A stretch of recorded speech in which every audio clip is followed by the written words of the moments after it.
बिस्मिल्लाहिर्रहमानिर्रहीम।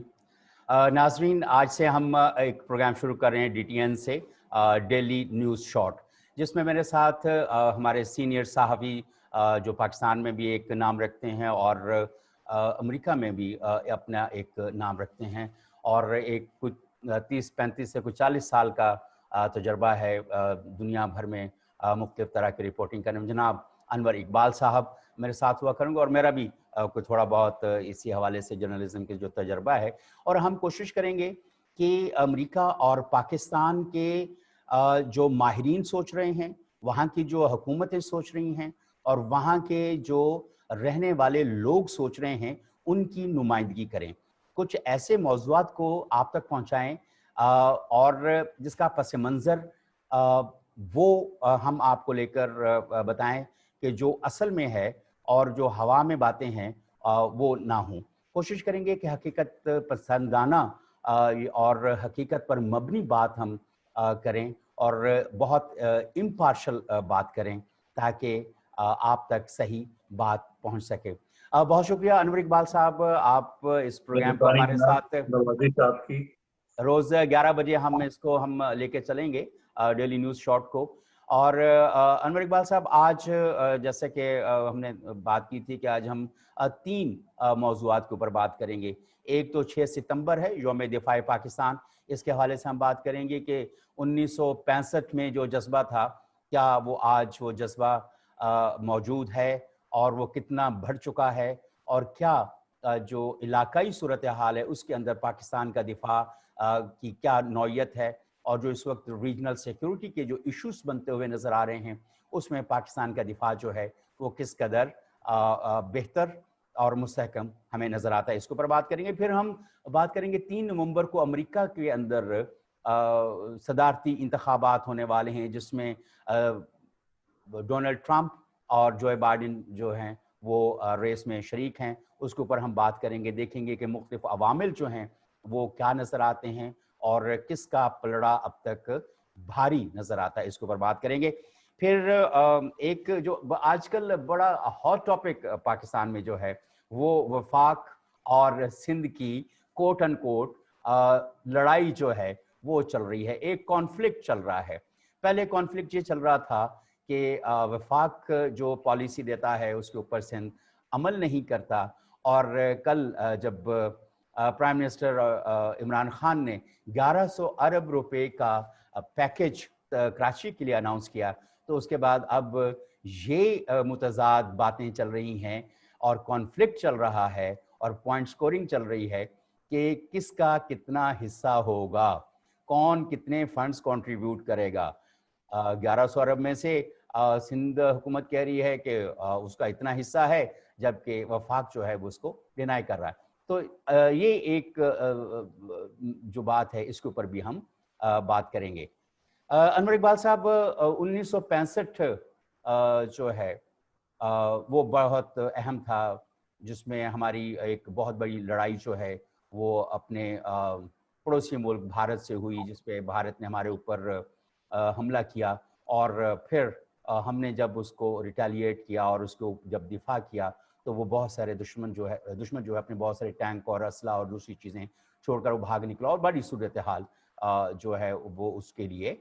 और जब हम भारत जो बात करता है, वो जाहिर है कि वो अपने दिफा में उस हवाले से तो जाने। लेकिन उसके बाद फिर 1971 की जंग आती है, वो उसमें हमें काफ़ी नाकामी का सामना करना पड़ता है। हमारे बहुत सारे जो फौजी हैं वो कैद हो जाते हैं। फिर कारगिल भी आता है, फिर अफगानिस्तान के अंदर भी हमारा एक बड़ा रोल रहता है। अनवर इकबाल साहब, मुझे ये बताइए कि अब जो एक सूरत हाल इमर्ज हो रही है साउथ एशिया के अंदर, और कोल्ड वॉर जो है अमेरिका और चाइना की पेस अप हो रही है, ऐसी सूरत हाल में पाकिस्तान का दिफा जो है वो आप वहाँ से बैठकर, अमेरिका से बैठकर कैसे देखते हैं? बिस्मिल्लाहिर्रहमानिर्रहीम। सबसे पहले तो आपका बहुत बहुत शुक्रिया नवाजिश कि आपने अपने प्रोग्राम में मुझे शामिल किया। मुनीर साहब, बात यह है कि एक तो चीज़ होती है वतन से मोहब्बत। अब उसमें जितना भी वक्त गुजर जाए, वतन से मोहब्बत तो कम नहीं होती। आप हो या मैं हो या दूसरे हमारी नई नस्ल हो या पुराने लोग हो, तो जहाँ बैठे हैं उनमें आज भी जब पाकिस्तान पे कोई मुसीबत आती है, पाकिस्तान का कोई जिक्र होता है, पाकिस्तान की कोई बात चलती है, तो हम जज्बाती हो जाते हैं और हमारे दायरे वतन से लगाव और मोहब्बत वैसी ही है जैसे हमेशा थी। लेकिन दूसरी बात ये होती है कि वक्त गुजरने के साथ साथ कोई भी चीज जब ताज़ा होती है तो उसका असर आप पे ज्यादा होता है, वो गुजरता है, उसका असर कम होता जाता है। जाहिर है अब यौम दफा उस शिद्दत और उस जज्बे के साथ मनाना के जैसा 65 के फौरन बाद हुआ था वो तो मुमकिन नहीं है। लेकिन इसका ये मतलब नहीं है कि लोगों का जो इंटरेस्ट है यानी पाकिस्तानियों का अपने मुल्क के दफा में वो कम हुआ है। अब रही बात कि अमेरिका से पाकिस्तान का दफा कैसा नजर आता है, ये एक मौजूद है जिसपे ज़ाहिर है मुझे इसी पर फोकस करना चाहिए। होता यह है कि अमेरिका एक ऐसा मुल्क है जहां अमरीकियों के और अमरीकी हुकूमत और अवाम उनके रवैये में बड़ी तेजी से तब्दीली आती है हालात के साथ। मुझे इत्तेफाक है कि मैं यहाँ अमेरिका बड़े अरसे से आ जा रहा हूँ। मैं आपको याद होगा कि मैं वहाँ भी अमेरिकन मीडिया के लिए काम करता था, उसकी वजह से मैं 80 से आ रहा हूँ। तो एक जमाना था जब अफगान वॉर जोरों पे थी, तो उस वक्त मैंने देखा कि पाकिस्तान का जिस तरीके से जिक्र होता था, जितनी ज्यादा गुफ्तगू होती थी, हर हफ्ते क्या हर रोज ही कोई ना कोई जिक्र हो रहा था। वहां से खबरें आ रही थी, जो अफगानिस्तान से खबरें आती थी वो भी पाकिस्तान से आती थी। तो अमेरिकन मीडिया में, अमेरिकन थिंक टैंक में और अमेरिका के सरकारी हलकों में हर वक्त पाकिस्तान का जिक्र होता था। फिर 1989 में वहां से सोवियत की फौजें निकल गई, सोवियत यूनियन की, तो उसके बाद फिर वो पाकिस्तान में इंटरेस्ट कम होना शुरू हुआ और बतदरीज काफी कम हो गया, यहाँ तक कि 9/11 आ गया। 9/11 आने के बाद फिर दोबारा, यानी मैंने यहाँ जब मैं जर्नलिस्ट के तौर पे आया तो वो 9/11 से तकरीबन 1 साल 1.5 साल पहले आया था। और मुझे याद है कि 9/11 के बाद ऐसा होता था कि एक खबर करके अभी निकला हूँ स्टेट डिपार्टमेंट से और घर की तरफ जा रहा हूँ कि फोन आ गया कि भाई अब दूसरी ब्रीफिंग पेंटागन में है, और वहीं से गाड़ी मोड़ ली। अच्छा, फिर वहां से फारिग हुआ तो white house national security council वालों का आ गया कि भैया हम आप फलां साहब से बात करने, वो आपके लिए कोई ब्रीफ है। वो ब्रीफ अटेंड की। तो एक उसके बाद फिर थिंक टैंक्स में रोजाना गुफ्तगू होती थी, कम से कम हर हफ्ते जरूर होती थी। फिर महीने में कम से कम 4, 5, 6, कभी कभी 10, 12 दौरे होते थे पाकिस्तान से, सिविल हुकाम के, फौजी हुकाम के। और मुझे याद है कि एक मैंने तकरीब अटेंड की थी जब उस वक्त जनरल कियानी थे हमारे आसिफ फाहमी साहब उस पाकिस्तान एम्बेसी में। तो उस वक्त जो अमेरिका की इस्टेब्लिशमेंट के हुए जो कि जितने बड़े नाम थे वो सारे मौजूद थे। क्या वो CIA के सरबराह हों, के स्टेट डिपार्टमेंट के ऑफिशियल हों, के पेंटागन के हों, के कांग्रेस के हों, सब वहाँ मौजूद थे। अब लेकिन जब 9/11 के साथ साथ जब अफगानिस्तान की तरफ शिफ्ट हो गया अमेरिका, फिजिकली अफगानिस्तान में अपनी अपने अड्डे बना लिए, वहां बैठ गए, तो आहिस्ता आहिस्ता पाकिस्तान थोड़ा थोड़ा पीछे जाने लगा और आहिस्ता आहिस्ता अफगानिस्तान आगे आने लगा। उसके बाद ये हुआ कि फिर पाकिस्तान का जिक्र कम होते होते बहुत कम हो गया। यानी पहले जो सालाना जो इनकी state of the union address होता है अमरीकी सदर का, उसमें भी पाकिस्तान का जिक्र होता था। अब नहीं होता। अब मीडिया में जिक्र कम होता है, थिंक टैंक में कम होता है, स्टेट डिपार्टमेंट की ब्रीफिंग में कम होता है, हर जगह कम होता है। एक जमाने में हमें हर तरह की एक्सेस थी स्टेट डिपार्टमेंट में, व्हाइट हाउस में। अब वो सारी कम से कम होती जा रही है। और इस वक्त जो आप देखें, ये जो 2020 में की पेंटागन की रिपोर्ट आई है चीन पे, उससे ये बात बिल्कुल वाज़ा हो गई है कि अमेरिका का जो नया थिएटर, मतलब वॉर थिएटर कहने लगा था मगर वो तो नहीं है, लेकिन नया जो खित्ता है जिसमें अब अमेरिका की सारी तवज्जो मबजूल होने वाली है, वो है चीन। और जो भी अब यहाँ गुफ्तगू होती है पाकिस्तान पर भी, भारत की, गर्चे भारत ये तो बहुत करीब है भारत अमेरिका के, और भारतीय ये समझते हैं कि वो बड़े अहम हलीफ हो चुके हैं अमेरिका के। लेकिन اگر آپ غور سے دیکھیں تو بھارت کے بارے میں گفتگو اسی طرح ہوتی ہے جس طرح کسی زمانے میں پاکستان کی گفتگو افغانستان کے حوالے سے ہوتی تھی. تو بھارت سے بھی ان کی بیشتر دلچسپی، ساری تو نہیں لیکن بیشتر دلچسپی کا تعلق چین سے ہے. تو آنے والے دنوں میں چونکہ چین پہ فوکس رہے گا، اور امریکہ میں کم سے کم تھنک ٹینک ہے، بلکہ پینٹاگون کی جو رپورٹرز میں بھی ذکر ہے، اس بات کو سمجھا جاتا ہے کہ پاکستان کے مفادات اس طرح وابستہ ہیں چین کے ساتھ کہ اس لڑائی میں چین کے خلاف پاکستان ان کا شریک نہیں ہوگا. اور چونکہ پاکستان شریک نہیں ہوگا تو اس لیے اس وقت جو ہے ساری گفتگو کا فوکس یہ ہوتا ہے کہ کس طرح بھارت کو ساتھ لے کے چین کا مقابلہ کیا جائے. انور بھائی، لیکن اس کا مطلب تو یہ ہوا کہ جو ہماری خارجہ پالیسی ہے اوور دا ایئرس، ظاہر ہے کہ امریکن انٹرسٹ افغانستان میں کم ہوا، اس ریجن میں جو اس کے ویسٹرن انٹرسٹ تھا یا انٹرسٹ تھا، اسٹریٹجک تھا، وٹ ایور، وہ انہوں نے جو جتنا اچیو کرنا تھا وہ کر لیا. اس کے بعد ٹیشو پیپر کے طور پہ پاکستان کو اب سائڈ لائن کر دیا گیا ہے. اور ہماری جو خارجہ پالیسی ہے وہ اس کے اندر مطلب ہم اپنی سیکریفائسز آج تک ان کو بتانے، سمجھانے اور اس پہ کنونس کرنے پہ ناکام ہو گئے کہ ہم نے ڈیکڈس وی سفرڈ اے لاٹ، اور ہم نے کوئی لاکھوں لوگ جو ہیں وہ اس کے اندر اپنے جھونک دیے اور بلینز ڈالرز کا لاس ہم نے اٹھا لیا. لیکن اس کے باوجود امریکہ کی وفاداری ہمارے ساتھ اور جو دوستی کا تعلق ہے وہ بالکل اس میں شفٹ نظر آ رہا ہے ٹورڈز بھارت، جیسے کہ آپ نے کہا. مونی صاحب دیکھیں، اس میں جو جو فارن ریلیشن ہوتے ہیں اس میں جذباتی ٹرمز کو استعمال کرنا درست نہیں سمجھتا کہ پیپر کی طرح پھینک دیا، ہمیں استعمال کر کے چھوڑ دیا. اصل میں قوموں کے درمیان کہا یہ جاتا ہے کہ دوستی نہیں ہوتی، صرف مفادات ہوتے ہیں. اور جس حد تک آپ کسی کے مفادات سرو کرتے ہیں اس حد تک آپ میں وہ قوم دلچسپی لیتی ہے. جب آپ مفادات میں کمی آتی ہے تو دلچسپی میں بھی کمی آتی ہے.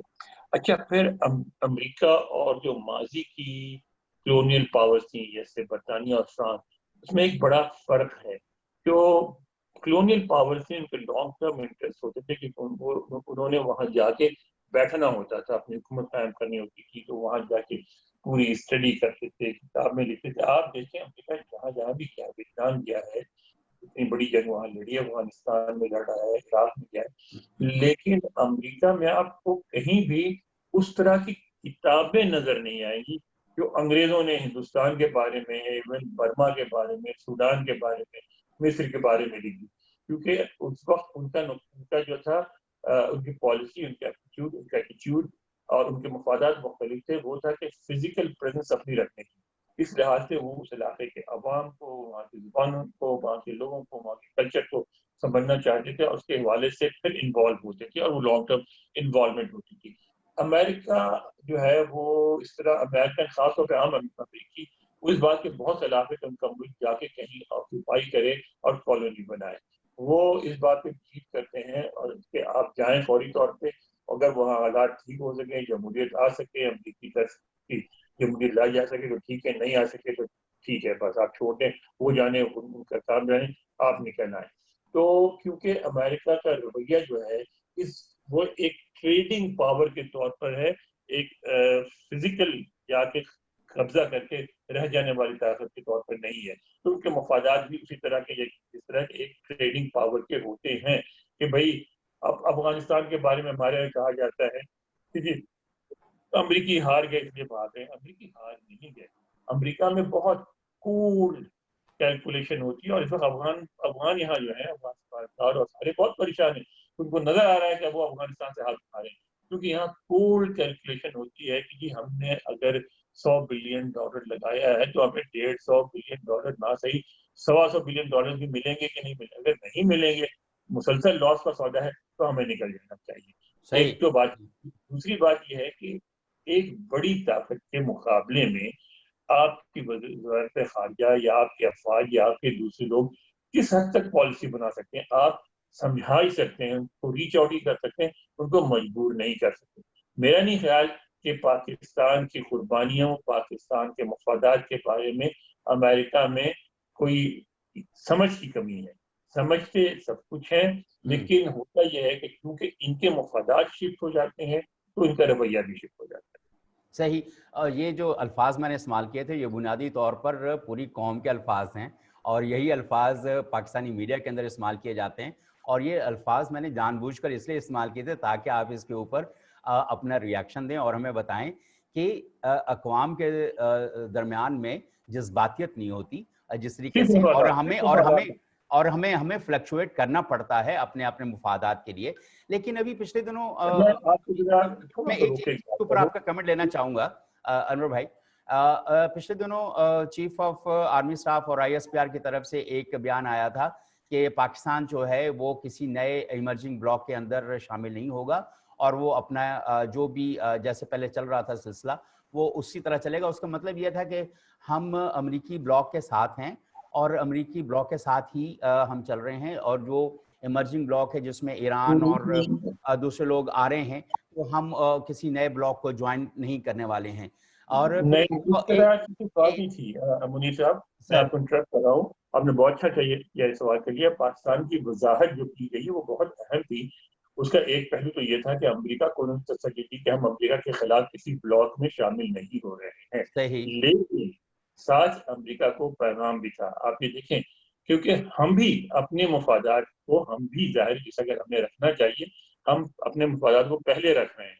तो नया ब्लॉक जो एक और बन रहा है, जो अमेरिका बना रहा है चीन के खिलाफ, ठीक है, तो हमने ये पैगाम भी दिया और हमने एक दफा नहीं 10 दफा अमेरिकियों को ये भी कहा है कि जो चीन के खिलाफ आप ब्लॉक बना रहे हैं हम उस ब्लॉक में भी शामिल नहीं हो। सही। और जो तजारती ब्लॉक चीन और रूस ने मिलकर बनाए हैं उसमें हम शामिल हो चुके हैं, हम बार बार जाते हैं उसमें शरीक होते हैं और हम कोशिश करते हैं कि उसमें हमारे मफादात एक्सपैंड हो, तो वो भी होगा।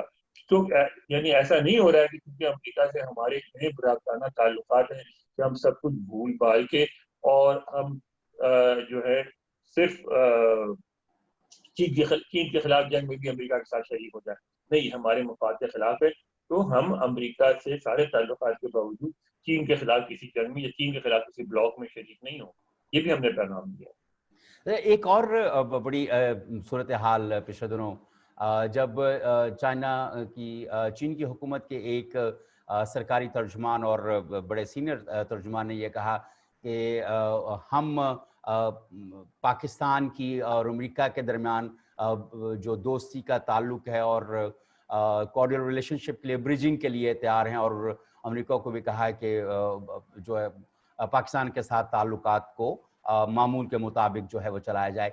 ये क्या चीज़ नज़र आती है कि एक तरफ हम चाइना के बिल्कुल साथ हैं और दूसरी तरफ इसका मतलब ये है कि चाइना को लग रहा है कि पाकिस्तान और अमेरिका के ताल्लुकात जो हैं वो कहीं ना कहीं रखना पड़ रहा है चाइना की वजह से, और चाइना पाकिस्तान के साथ दोस्ती निभाते हुए उन्होंने अमेरिका से भी कहा कि आप अपने ताल्लुकात को मामूल के मुताबिक रखने की कोशिश करें। मतलब इस तरह का भी कोई एक स्टेटमेंट आई थी, आपकी नजर से गुजरी होगी मेरा ख्याल है। बिल्कुल आजी, और चाइना पाकिस्तान को बार बार, बल्कि आप देखें उनके बयान में एक मुसलसल चाइनीज फॉरेन पॉलिसी भी यही रही है कि वो तसादुम से बचते हैं। जी जी। और ये उनकी कामयाबी का जो राज है वो यही है। आप देखें कि किसी धमाके, किसी 9/11, किसी हंगामे के बगैर, उन्होंने किसी लड़ाई के बगैर अपने आप को इतना मुस्तहकम कर दिया कि आज अमेरिका चीन को अपने लिए खतरा समझता है। क्यों? तो चाइना की पॉलिसी हमेशा यही रही है कि तसादुम से बचे, और फिर चाइना को इस बात का भी पूरी तरह इल्म है कि अमेरिका से तसादुम की सूरत में जो पाकिस्तान का नुकसान होगा उसको चाइना पूरा नहीं कर सकता। तो और चाइना के लिए ये भी जरूरी है कि चाइना पाकिस्तान जो है एक ऐसे न्यूट्रल मुल्क के तौर पर है जहाँ के अमन और सुकून हो, और क्योंकि वो जो सीपेक के जरिए जो बेल्ट बना रहा है ग्वादर तक, वो महफूज हो और उसकी इख्तियारी गुजरगाह जो है ये खुली रहे, तो चीन वहाँ ये नहीं चाहेगा। तीसरी बात यह है कि चीन ये भी समझता है कि भारत क्योंकि खुद एक बड़ा मुल्क है और वो भी एक बड़ी पावर बनना चाह रहा है माशी, तो भारत के साथ जो है उनका जो तसादुम है, उनका जो क्लैश ऑफ इंटरेस्ट है वो आगे बढ़ेगा, और उसमें वो पाकिस्तान को एक हलीफ के तौर पे देखता है और پاکستان کو ایک حلیف کے طور پر کامیاب ہونے کے لیے ضروری ہے کہ پاکستان ہر طرف اور ہر کسی میں لڑائی میں نہ الجھ جائے. اس لیے دیکھیں کہ افغانستان کے ساتھ ہمارے تعلقات کی بہتری میں بھی خاموشی سے چین نے کردار ادا کیا ہے.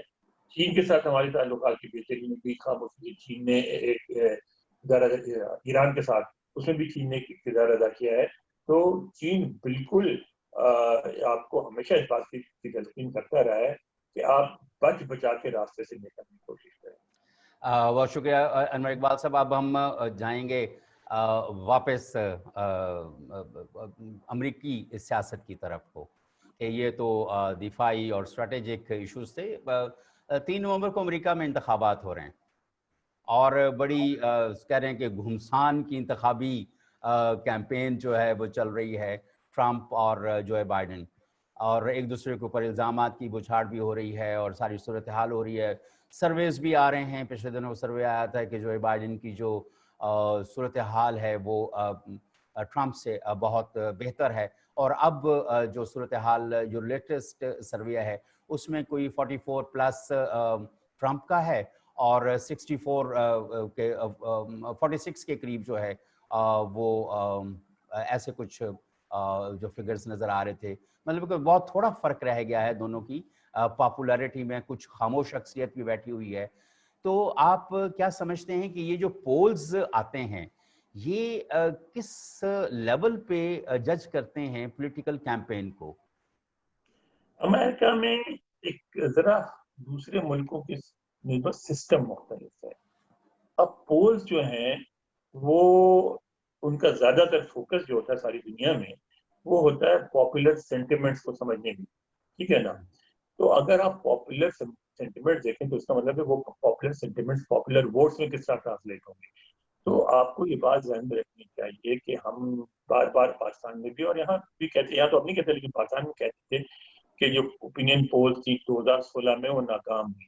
اگر آپ غور سے دیکھیں تو اوپینین پول بالکل ناکام نہیں, ان کی پریڈکشن صحیح تھی کیونکہ ہلری کلنٹن کو تقریباً 20 لاکھ سے زیادہ ووٹ جو ہے نا ان کے 2 ملین ووٹ ان کے مور دین 2 ملین ووٹ ان کے ٹرمپ سے زیادہ تھے, ٹھیک ہے, پاپولر ووٹ کو میں. مسئلہ یہ ہے کہ یہاں جو امریکہ کا جو سسٹم ہے الیکٹرل کالج کا, اس کی وجہ سے آپ کو جو ہے 538 شاید ہیں تو ٹوٹل الیکٹرل ووٹس, وہ ان میں آپ کو اکثریت لانی پڑتی ہے. اگر ان میں اکثریت مل جائے تو آپ جیتتے ہیں ورنہ نہیں جیتتے. تو اس میں پھر یہ ہوتا ہے کہ اینڈ آف دا ڈے اچھا جو بڑی اسٹیٹس ہیں جو پاپولر اسٹیٹس ہیں جن کی آبادی زیادہ ہے وہاں اکثر ڈیموکریٹ جیت جاتے ہیں. مطلب نیو یارک میں بھی جیت گئے, لاسٹ ٹائم بھی کیلیفورنیا میں جیت گئے, ووٹس آگے بڑھ گئے. لیکن چھوٹی چھوٹی اسٹیٹس میں ان کی احساس محرومی کو روکنے کے لیے ان کو جو کالجز دیے گئے ہیں, وہاں سے 2 اسٹیٹ ایسی تھیں جو کہ ڈیموکریٹس کی تھیں, وسکانسن اور میشیگن, وہاں وہ ٹرمپ جیت گئے. تو اس طرح اور کئی علاقوں میں سوئنگ ووٹ ہیں وہ ٹرمپ کی فیور میں پڑ گئے, اس کی وجہ سے ان کے الیکٹرل ووٹ زیادہ ہو کر وہ الیکشن جیت گئے. تو اوپینین جو پبلک اوپینین ہے وہ الیکٹرل ووٹس کی تقسیم کو تک پہنچنے کی اور ان کا تخمینہ لگانے کی کوشش کرتی ہے, اسے بہت ایکوریٹ نہیں ہوتی. اس دفعہ بھی یہ بظاہر تو یہی لگ رہا ہے کہ پاپولر سینٹیمنٹ بہت زیادہ بائیڈن کے ساتھ ہیں, لیکن کیا پاپولر سینٹیمنٹ جو ہے الیکٹرل ووٹس میں بھی ٹرانسلیٹ ہوں گے یا نہیں, اس کے بارے میں ابھی تک بہت واضح بات نہیں ہو رہی ہے. اور کہا یہ جا رہا ہے کہ صورتحال واضح ہوگی جو اگلے ماہ صدارتی ڈبیٹس ہیں اس کے بعد. کیونکہ امریکہ میں ایک چیز اور ہوتی ہے کہ یہاں جو پارٹیوں کے ووٹس ہیں نا وہ عموماً نہیں ٹوٹتے. ڈیموکریٹ یہاں نسل در نسل چلتا ہے, جو ڈیموکریٹس ہیں اور ڈیموکریٹس رہتے ہیں, جو ریپبلکن ہیں جو ریپبلکن رہتے ہیں اور اپنے لوگوں کو ہی ووٹ دیتے ہیں. کیونکہ یہاں بھی ظاہر ہے پوری سول وار ہوئی ہے, پوری لڑائیاں ہوئی ہیں, غلامی کا سلسلہ رہا ہے, سارا کچھ رہا ہے. تو اس میں لوگوں کی اٹیچمنٹ اپنی اپنی پارٹیوں کے ساتھ بہت اسٹرانگ ہے. میں نے یہ دیکھا ہے, میں پچھلے ہمارے مکان میں ہمارے جو مالک مکان تھے ان کی بیوی کٹر ڈیموکریٹ تھی اور میاں جو تھے وہ کٹر ریپبلکن تھے, اور ان کی اکثر وہ لڑائی آتی تھی اور انہوں نے پھر یہ فیصلہ کیا کہ ہم سیاست پہ گفتگو نہیں کریں گے. لیکن زندگی بھر کبھی اب بوڑھے ہو گئے, 80 سال سے اوپر کے ہو گئے, میاں جو تھے ریٹائرڈ کرنل تھے اور بیوی جو ہے وہ ریٹائرڈ بیوروکریٹ تھی. تو بیوی मैंने उनसे पूछा तो बीवी ने कहा कि मैंने जिंदगी में कभी रिपब्लिकन को वोट देने का सोचा भी नहीं, और मियां ने कहा कि मैंने कभी जिंदगी में डेमोक्रेट्स को वोट देने का सोचा भी नहीं। तो यहाँ जो असल होता है इसकी वजह से जो अनडिसाइडेड वोट्स होते हैं, जो स्विंग स्टेट्स हैं, तो वो ही फैसला करती है कौन बनेगा, और उनके बारे में जो सूरत-हाल वाज़ा होती है वो आखिर में जाके होती है। लिहाजा कोई भी अक्लमंद शख्स अमेरिका में ये नहीं कह रहा है कि डोनाल्ड ट्रंप एक कमजोर कैंडिडेट है। कहा यह जा रहा है कि उसको कोविड-19 को पैंडेमिक को जिस तरह उन्होंने हैंडल किया है उसकी वजह से पॉपुलर सेंटिमेंट्स उनके खिलाफ हो गई हैं और वो वोटों की गिनती में उनसे पीछे हैं, मगर मुकाबला बिल्कुल कांटे का है और बराबरी का है, और ये उनको राइट ऑफ करना, ये कहना कि ट्रंप हार ही जाएंगे, ये गलत होगा। अच्छा, मुझे ये बताइए कि इस वक्त अमेरिका के और चाइना के जो ताल्लुकात हैं वो जाहिर है कि बहुत ज़्यादा इस वक्त कॉन्फ्लिक्ट का शिकार हो चुके हुए हैं, और अमेरिका के अंदर बहुत बड़ी चाइनीज़ कम्युनिटी भी रहती है। तो जाहिर है कि उसका वोट डेमोक्रेट और रिपब्लिकन में ऐसा तो तकसीम नहीं होगा ना सर, लेकिन वो तो जाहिर है कि वो ये देखेंगे कि अगर ट्रंप उनके खिलाफ है तो वो ट्रंप के खिलाफ जाएंगे या... जी जी प्लीज। खांसी आती रहेगी वरना। जी जी। अनवर इकबाल साहब जो हैं, अभी हम बात कर रहे थे इसके ऊपर कि जो अमेरिका में जो सदारती इंतखाब हैं उस पर अनवर इकबाल साहब बता रहे थे कि किस तरह जो पोल्स होते हैं वो ज़ाहिर है कि आपका जो पॉपुलर सेंटिमेंट है उसको शो करते हैं, लेकिन ये ज़रूरी नहीं है कि पॉपुलर वोट जो है वो आप का जो इलेक्टोरेट है उसको जीतने के लिए भी वो उसमें आपकी मदद करे। तो देखना ये पड़ेगा कि दोनों के जो बाइडेन में और ट्रंप के दरमियान बड़ा कांटेदार मुकाबला है, और बहुत सारे लोग जो समझ रहे हैं कि शायद ट्रंप हार जाएंगे, तो अभी ऐसी कोई सूरत हाल अनवर इकबाल साहब बता रहे थे कि ऐसी नज़र नहीं आ रही है। अभी मैंने उनसे ये सवाल किया था अनवर इकबाल साहब से कि जाहिर है कि इस वक्त चाइना और अमेरिका के दरमियान जो इकोनॉमिक वॉर जो इस वक्त साउथ एशिया में एक नई कोल्ड वॉर के तौर पर पेश अप हो रही है, और जब इतना बड़ा कॉन्फ्लिक्ट डेवलप हो रहा है दुनिया के अंदर, तो जो चाइना की जो चाइनीज़ कम्युनिटी अमेरिका के अंदर रह रही है, जाहिर है वो उस शख्स को वोट देगी जो चाइना के मुफादात का तहफ़्फ़ुज़ करेगी। और ट्रंप पिछले दिनों जैसे हमने देखा कि चाइना के साथ मुखालफत में बहुत आगे तक जा चुके हैं। तो जाहिर है अनवर इकबाल साहब, एक तो ये मुझे बताइए कि चाइनीज़ कम्युनिटी जो अमेरिका के अंदर रहती है, जिनको राइट ऑफ वोट है, वो कितनी बड़ी कम्युनिटी होगी? बहुत बड़ी नहीं है, छोटी कम्युनिटी है, तादाद के है नहीं। अगर आप बड़े शहरों में जाएं, न्यूयॉर्क में पूरा बहुत बड़ा सा चाइना टाउन है, सैन फ्रांसिस्को के शायद सबसे बड़ा है, लेकिन वाशिंगटन स्टेट में सिएटल में है, मगर यहाँ वोटर्स की तादाद मेरा ख्याल है 1% भी नहीं। अच्छा। हाँ, कम है, बहुत कम है। उनसे बहुत ज्यादा मुसलमान है, मुसलमान तकरीबन 1% से कुछ ज्यादा है। तो इस दफा चाइनीज जाहिर है ज्यादातर चाइनीज जो है, मगर यहाँ होता पता क्या, यहाँ एक मैं कहने लगा था कि ज्यादातर चाइनीज बाइडेन को वोट देंगे, लेकिन ये भी कहना गलत होगा, क्योंकि यहाँ एक चीज और होती है कि खुशहाल जैसे जैसे इंसान होता जाता है ना, वो रिपब्लिकन होता जाता है। तो बहुत सारे अमीर चाइनीज जो यहाँ के, वो शायद रिपब्लिकन को वोट दें, क्योंकि उसके मफादात, उनको टैक्स ब्रेक्स मिलती हैं ज्यादा, उनको एम्प्लॉइज को जो बहुत सारी यहाँ सहूलियतें देनी पड़ती हैं, जिसकी वजह से बिजनेस असर पड़ता है। जब रिपब्लिकन आते हैं तो एम्प्लॉइज को दी जाने वाली मेडिकल और दूसरी सहूलियतों में कमी करने की गुंजाइश बढ़ जाती है। जब डेमोक्रेट जो आते हैं वो एम्प्लॉइज को ज्यादा तहफुज़ देते हैं मनफरद माल का। तो अमीर चाइनीज तो शायद ट्रंप को वोट दे, लेकिन अक्सरियत बाइडेन को देगी, मगर वो इस वक्त मैटर नहीं करते। इस वक्त जो बड़ी दिलचस्प सूरत हाल है वो ये है कि मुसलमानों के वोट बड़े आए हैं। उसकी वजह यह है कि एक स्टेट ऐसी है, यानी मिशिगन, जहाँ 2-2.5 लाख मुसलमान हैं, और 2016 के इंतखाबात में हुआ था कि उनकी हमदर्दियां जो थी वो थी बर्नी सैंडर्स के साथ, और उनमें से बहुत से लोगों ने हिलरी क्लिंटन को वोट नहीं दिया, बल्कि वोट डाला ही नहीं। उसकी वजह से सिर्फ 11,000 वोटों से वो स्टेट जो है वो ट्रंप जीत गए थे। تو اگر وہ 2.5 لاکھ جو ہیں مسلمان، 2,40,000 کے قریب، وہ اگر ووٹ ڈال دیتے ہیں کسی بھی ایک طرف تو وہ پارٹی مشیگن جیت جائے گی. تو اس وقت جب آپ نے دیکھا ہوگا کہ جب ایک ویڈیو وائس آف امریکہ نے چلایا جس میں مسلمانوں سے کہا گیا تھا کہ بائیڈن کو ووٹ دیں، تو اس پہ اتنا ریئیکشن ہوا اور صحافیوں کو نوکری سے بھی نکال دیا گیا، کیونکہ اس وقت وہ اس کی جو ہے اہمیت فیل کی جا رہی ہے. کوئی بھی پارٹی نہیں چاہے گی کہ کوئی ایسی چیز پش کی جائے جس کی وجہ سے مسلمان کسی ایک طرف ووٹ دیں.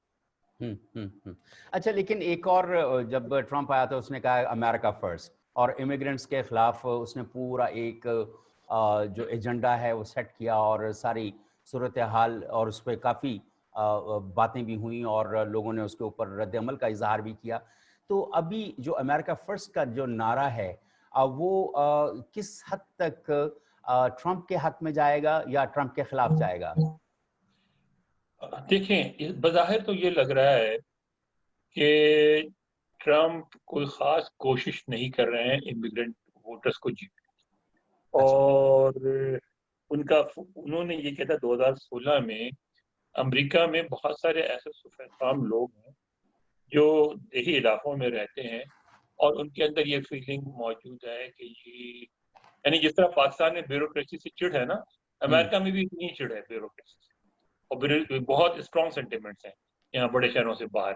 وہ یہ سمجھتے ہیں کہ جی بیوروکریسی نے وہی کرنا ہے جو کرنا ہے، یہ ہمارے مفاد کا کبھی تحفظ نہیں کرتے، تو وہ ووٹ نہیں ڈالتے تھے. اور اس دفعہ وہ 2016 میں پہلی دفعہ ٹرمپ ان کو باہر نکال کے لائے، اور اس دفعہ بھی ٹرمپ کا فوکس ان پہ زیادہ ہے.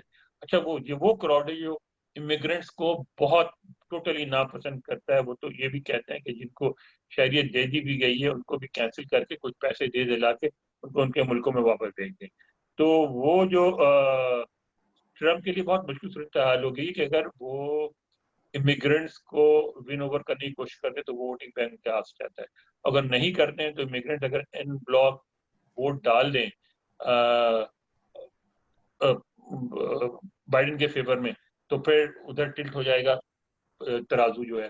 تو مگر لگتا یہ ہے کہ اس میں وہ بہت زیادہ فوکس نہیں کر رہے ہیں امیگرینٹ ووٹرز پہ، اور ان کا فوکس اپنے ہی ووٹرز پہ ہے. صحیح. اس کا مطلب ہے کہ امریکہ فرسٹ والی پالیسی جو ہے وہ چلے گی اور اس کا کافی بالکل چلے گی. ٹرمپ کو بینیفٹ ہوتا نظر آتا ہے. جی جی. یہ پاکستانی ووٹر جو ہے، پاکستانی کمیونٹی بھی تو کافی بڑی، کتنی ہوگی پاکستانی کمیونٹی وہاں پر؟ کافی ہے، مطلب اور وہ کس طرف کو، ان کا جھکاؤ کس طرف کو نظر آتا ہے؟ مطلب جس کاؤنٹی میں پاکستانی کمیونٹی کی ایک اسپتال یہ ہے جس کو ہم، اور یہ میں پیغام دینا چاہوں گا ہمارے سیاسی رہنماؤں کو بھی اور ہماری قوم کو بھی کہ خدا کے لیے آپ PTI, Peoples Party, PMLN کو، جو یہاں پاکستانی امریکی ہیں، ان کو چھوڑیں. انڈیا نے جو ایک پابندی لگائی ہے کہ اوورسیز انڈینز وہاں کی پارٹی کے ممبر نہیں بن سکتے، اس کا ان کو فائدہ یہ ہوتا ہے کہ ان کے جو یہاں رہنے والے انڈینز ہیں وہ بڑی تعداد میں لوکل پالیٹکس میں حصہ لیتے ہیں. پاکستانی اس پوزیشن تو نہیں ہے کہ نیشنل الیکشن میں کوئی اثر کر سکے، لیکن لوکل الیکشن میں جو ہے نا کاؤنٹی کے لیول پہ اور اسٹیٹ کے لیول پہ بہت اثر ہو سکتے ہیں، کیونکہ پاس کاؤنٹیز میں بڑی تعداد ہے. اور وہی کیونکہ لوکل سیٹیں جیتنے کے لیے پھر جو بڑے الیکشن والے جو کینڈیڈیٹس ہوتے ہیں وہ آپ سے کوآپریٹ کرتے ہیں. صحیح تو صحیح. پاکستانی ووٹ ضرور ہیں کہ بڑا اثر پڑ سکتا ہے. اور اس میں بھی آپ گفتگو کریں تو میں نے مثلاً کچھ انٹرویو کیے تھے، میں نے ڈان میں لکھا بھی تھا، تو اس میں ان لوگوں نے یہ کہا کہ بھائی بات یہ ہے کہ ٹھیک ہے ہمارے یہاں سمجھا جاتا ہے کہ ٹرمپ جو ہیں وہ پاکستان کے لیے شاید زیادہ مفید ہوں کیونکہ ان کی ایک اچھی ریپو بن گئی ہے عمران خان کے ساتھ، مگر ہم نے یہاں رہنا ہے اور ہم نے یہاں رہنا ہے، یہاں کے حساب سے دیکھنا ہے. تو ہمیں یہ لگتا ہے یہاں ہمیں رہنے کے لیے ہمارے لیے ٹرمپ کی نسبت بائیڈن بہتر ہے ڈیموکریٹس کے لیے. ہم کو ڈیموکریٹس کو ووٹ دیں گے. تو لگتا یہی ہے کہ اکثریت ڈیموکریٹس کو ووٹ دے گی. گڈ. انور اقبال صاحب، یہ تو پاکستانی کمیونٹی کی بات ہو رہی ہے، ذرا پاکستان کی طرف آتے ہیں، پاکستان میں بات کرتے ہیں. کافی عرصے سے پاکستان میں وفاقی حکومت اور سندھ کے درمیان بڑا کانفلکٹ چل رہا ہے، بڑی ایک دوسرے کے اوپر پوائنٹ سکورنگ ہو رہی ہے، اور شاید جب سے کووڈ آیا تب سے وہ پوائنٹ سکورنگ بھی بڑھ گئی ہے. 2 سال ہو گئے ہیں صوبہ اور وفاق جو ہیں وہ ایک پیج پر نہیں آ سکے، اور ہمیں پرسوں کل لگا کہ شاید دونوں ایک they are on the same page when 1.1 trillion package जो है वो कराची के लिए लॉन्च किया गया, लेकिन कल से ही उसके ऊपर दोबारा कॉन्फ्लिक्ट शुरू हो चुका है, पॉइंट स्कोरिंग शुरू हो चुकी हुई है कि इसमें सिंध का कितना हिस्सा है और वफाक का कितना हिस्सा है। सिंध कहता है ये सारे 800 अरब रुपए जो हैं वो उस पर सिंध इन्वेस्ट कर रहा है, मल्टी डोनर फंडिंग भी है और कुछ PSDP का है, एनुअल डेवलपमेंट प्लान्स का है। और वफाक कह रहा है कि हम इस 800 अरब रुपए के अंदर 400 अरब रुपए वफाक देगा और 400 अरब जो है वो उसका होगा, और 300 अरब के बारे में अभी हम फैसला करेंगे कि कौन कितना देगा। आज असद उमर साहब ने एक प्रेस कॉन्फ्रेंस में और मीडिया जो अपने चैनल्स हैं उनके साथ बात करते हुए कहा है कि 62% जो है वो वफाक कंट्रीब्यूट करेगा और 48% सिंध कंट्रीब्यूट करेगा 1100 अरब रुपए में के पैकेज में, जो अगले 3 साल में मुकम्मल होने वाला है या मुकम्मल होगा या अल्लाह करे कि हो जाए, क्योंकि कराची हमारा बड़ा इकोनॉमिक हब है, कमाने वाला हमारा बेटा है। और लेकिन उसकी सूरत हाल आपने देखी है कि जब अभी मॉनसून के फ्लड्स में ये एक तो आप कराची को बहुत अच्छी तरह से जानते हैं, एक तो कराची की मिजरी जो है उसके ऊपर सब लोगों ने बात की है। जाहिर है कि अगर if you have a different angle to it, उसके ऊपर आप हमें बात कर सकते हैं कि उसका जो पॉलिटिकल एंगल और डेवलपमेंट का रहा है। दूसरा ये कराची बहुत वक्त से 80 से हम अपने बचपन से देखते आ रहे हैं कि हमेशा से कॉन्फ्लिक्ट का मंबा बनता रहा है। तो ये क्या ये जो सियासी सूरत हाल है और जो समाजी सूरत हाल है, जो वफाक और सिंध का कॉन्फ्लिक्ट है, ये कहाँ ले जाएगा? देखिए, पाकिस्तान के बारे में यहाँ से बैठ के बाहर से जो नजर आता है ना, थोड़ा सा डिफरेंट होता है एंगल हमारा। तो हमें जो चीज नजर आती है कि कराची नहीं पूरे मुल्क के हवाले से कि पाकिस्तान में सबसे ज्यादा जरूरत है टॉलरेंस की, एक दूसरे को कबूल करने की, क्योंकि हमारे यहाँ से टॉलरेंस कम होती जा रही है। आप देखें कि लोग अपने से मुख्तलिफ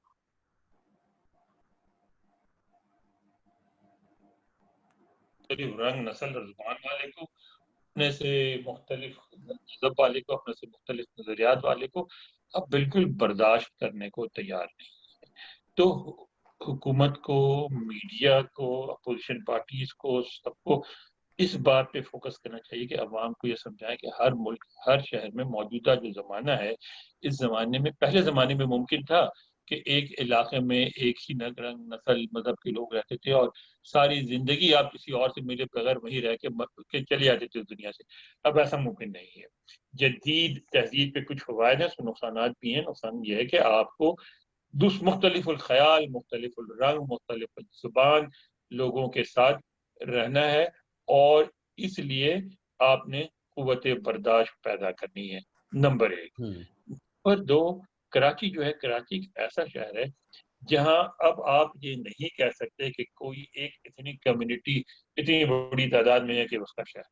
कराची अब सबका शहर है। कराची उर्दू बोलने वालों का भी शहर है, कराची पश्तूनों का भी शहर है, कराची सिंधियों का इसलिए शहर है कि सिंध है वो और उसको सिंध रहना चाहिए। कराची जो है बलोचों का भी शहर है कि वो वहाँ बलोच एक कदीम जमाने से रहते चले आ रहे हैं। तो हमें एक ऐसा निज़ाम बनाना चाहिए और सबको मिलके, हुकूमत के बस की सिर्फ बात नहीं है, सिर्फ सूबाई हुकूमत के बस की बात नहीं है, हुकूमत और मीडिया और सबको मिलके कोशिश करनी चाहिए कि इन तमाम कम्युनिटीज को आप एक तो तहफ़्फ़ुज़ का एहसास उन्हें पैदा करें और इंसाफ का, यानी उनको एहसास हो उनके साथ इंसाफ होता है। और लोकल लेवल पे, थाने के लेवल पे और म्यूनिसिपैलिटी के लेवल पे आपकी कोशिश होनी चाहिए कि वो वहाँ के मकामी लोग ही आए, क्योंकि सही। आप ही देखिए, मैं और आप, मेरी उम्र सारी पंजाब में गुजरी है, आप से भी वहीं से वाकिफ थे। आपने देखा कि हमें और आपको जब कोई वहाँ काम पड़ता है तो हम बड़े आसानी से वहाँ किसी ना किसी मलक साहब को, किसी शाह जी को, किसी खान साहब को ढूंढ निकालते हैं, ठीक है ना, और हमारा काम हो जाता है। कराची में ऐसा नहीं होता कि जो थाने में जो लोग लगे हुए हैं वो अक्सर वो ऐसे होते हैं जिनका मुकामी आबादी से कोई ताल्लुक नहीं होता।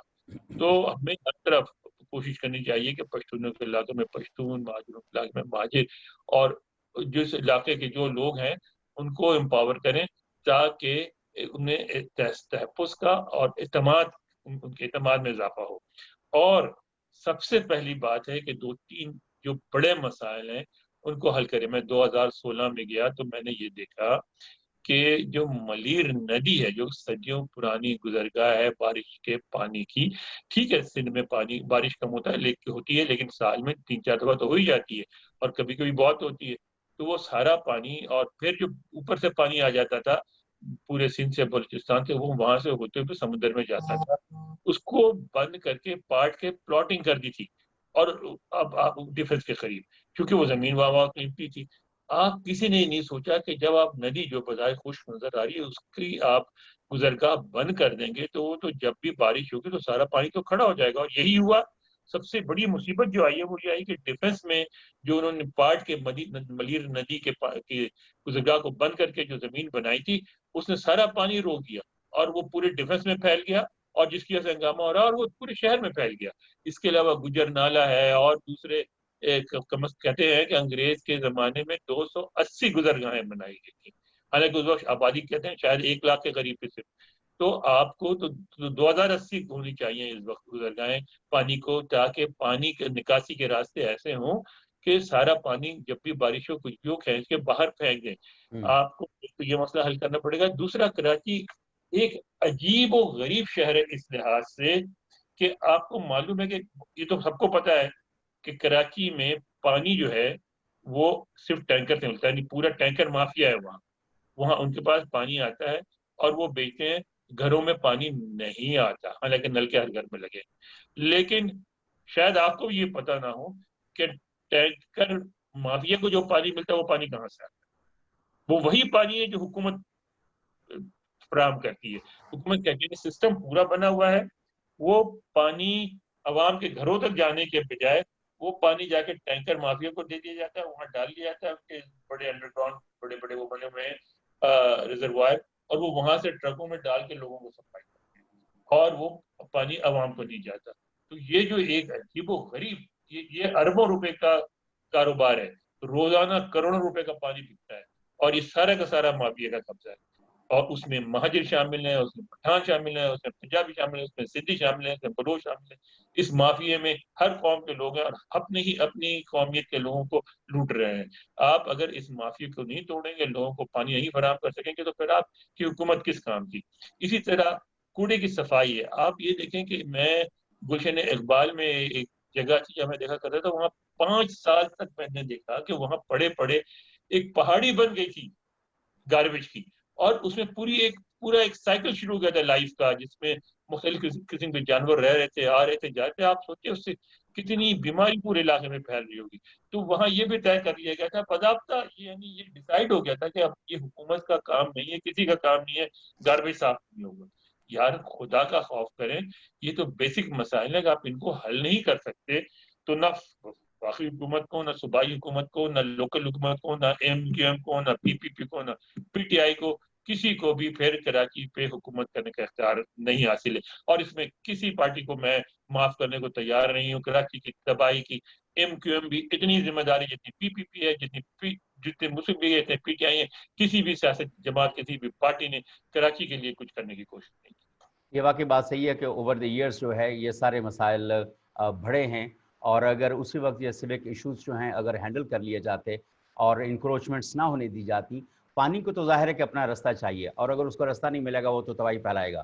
تو انور بھائی بہت شکریہ. آج کا پروگرام ہم یہاں پہ ختم کرتے ہیں. انشاءاللہ کل نئے موضوعات کے ساتھ ہم واپس آئیں گے اور کوشش کریں گے کہ ہم اس کے اوپر زیادہ بات کریں کہ جہاں پر جو سیاسی برداشت ہے پاکستان کی، پاکستان کے اندر اور اس ریجن کے اندر اور گلوبلی، اس کے اوپر اگلی دفعہ ہم بات کریں گے کہ وہ کون سے ایلیمنٹس اس وقت ہمارے مقام یعنی پاکستان کے اندر سے لے کے ریجن کے اندر اور بین الاقوامی سطح پر کون سے ایسے مسائل ہیں جہاں پر ہمیں سیاسی برداشت کی ضرورت ہے. بہت شکریہ انور اقبال صاحب، اور بہت شکریہ ناظرین آپ کا بھی. آپ نے لائیو سٹریمنگ پہ ہمارے اس شو میں ہمارے ساتھ جو رہے اور انشاءاللہ روز رات کو پاکستان وقت کے 11 بجے جو ہے ہم لائیو سٹریم کیا کریں گے اپنے اس شو کو. ڈیلی نیوز شارٹ سے اجازت دیجیے. اللہ حافظ. Thank you. خدا حافظ.